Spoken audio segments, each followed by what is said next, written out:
გამარჯობა მეგობრებო. ეხლა უცებ გაჩვენებთ. ვიდეოებს დებ ჩვენ YouTube არხზე, არავინ არ უყურებს. არ ვიცი რატო. როდის აწყვეტავ, აი ნახეთ, კიტს აქვს უკვე 1 2 3 4 5 6 ფოთოლი აქვს. ამის გაზრდა მე სიგრძეში მეტი აღარ მინდა. აუცილებლად წვერს ვაწყვეტავ. რომ იმუშაოს ნამხრებებმა რა. ფოთოლ შორის ამოკლება ტოტებმა. აი აქედან უნდა წამოვიდეს, რომ არ კონდეს მარტო მამალი ყვავილები და ეგრევე გაიკეთოს კარგი ნაყოფები რა. ანუ ყველა ვარიანტში ნეს ვჭირდება წვერის კუპირება. ეხლა აქ მულჩაში არ ეთყობა, მაგრამ დაახლოებით 30 სანტიმეტრის არის უკვე ნესვი რა. ეხლა უცებ დავივლი, ყველას წავაწყვეტავ წვერს. და დაიწყებს ნამხრებები გამითარებას როგორც აქ. ეს არის უკვე ნამხრებიდან წამოსული ტოტი, აი ნამხრებიდან წამოსული ტოტი, იმიტომ რომ წვერი აქვს გადატეხილი. აბას ეს ყველაზე ადრე გაიზარდა და წვერი გადავატეხე. ახლა წვერი გადატეხილი აქვს უკვე.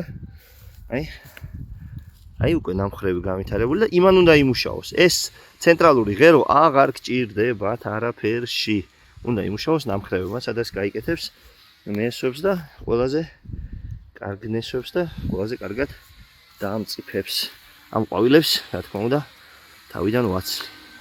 ჯერ ყველა ფერმა რასაც კი მოყავთ ასეთი გოგრისებთა ოჯახიდან, უნდა მასა, უნდა ფოთლოვანი მასა განივითაროს ჯერ და მერე იმუშაოს ყვავილობაზე და ნაყოფზე. ეს აუცილებლად გასაკეთებელი ოპერაციაა. ამას არაფერი ბევრი დრო არ უნდა. წვერი წააწყვეტეთ ეგ არის. სხვა წავაწყვეტე, ნამხრებს წავაწყვეტე. აი ცენტრალური ღერო. აი წვერი. ცენტრალური ღერო, წვერი, ყვავილი. შო, გადასარევად არიან.